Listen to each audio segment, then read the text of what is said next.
One of the issues we as Christians are constantly being confronted with today is, how can you claim to know the only truth? How can you claim to serve the only God and still survive in a pluralistic society? Aren't you necessarily, Christians, theocrats? Don't you necessarily want to persecute everybody who disagrees with you?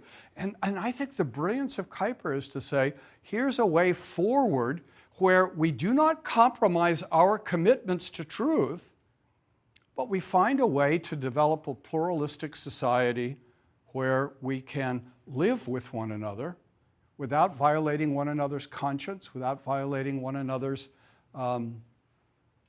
abilities to live according to truth.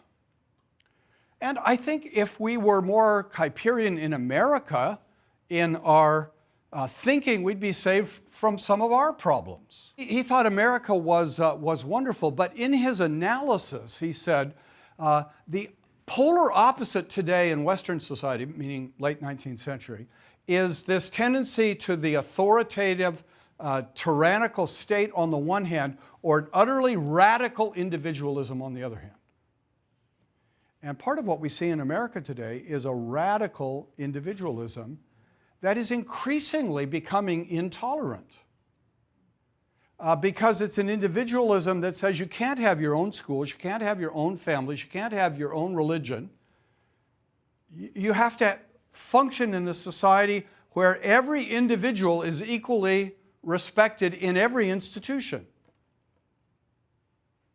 And I think Kuyper had an antidote for that too. You know, if you want to raise your children in a certain radically liberal mental state, you could have schools for that. But leave our schools alone. Leave our children alone.